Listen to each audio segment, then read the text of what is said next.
అందరికీ నమస్కారం. తిరుపతి నుంచి కొన్ని అడ్డగాడిదలు పాపం పైత్యం పెరిగిపోయి భారతమ్మ గారిని పట్టుకుని నోటికొచ్చినట్టు మాట్లాడుతూ మరి వాళ్ళ పైత్యాన్ని చూపించాయి. కొడితే దవడ దక్షిణంగా తిరుగుతుందని మాత్రం చెప్పగలను. ఎందుకంటే మీరు అడ్డగాడిదల్లాగా గాండ్రు పెట్టినంత మాత్రాన ఆ భారతమ్మ గారిని మీరు అనేసేసి మీ దిగజారుతనాన్ని మీరు చూపించుకున్నంత మాత్రాన మీ నాయకుడి భార్య లెజినోవా గారిని మేం కూడా మాట్లాడితే మీకు మాకు తేడా ఉండదు.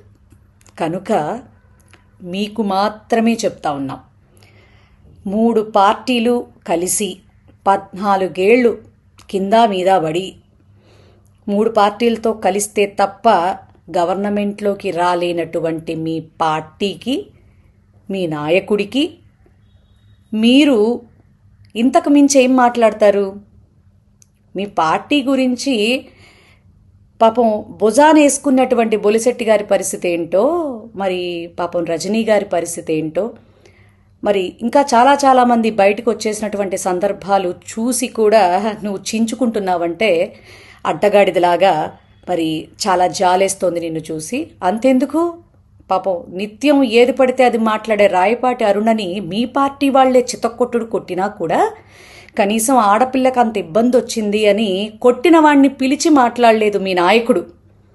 నువ్వు ఇంత చించుకుని మాట్లాడినంత మాత్రాన రాజకీయం పర్ఫెక్ట్గా అనుభవజ్ఞులైనటువంటి వాళ్ళు, తెలిసిన వాళ్ళు ఎవరైనా కూడా నోటి మాంజం తగ్గించుకో అని మిమ్మల్నే జాగ్రత్త పడమంటారు, మీకే గడ్డి పెడతారు.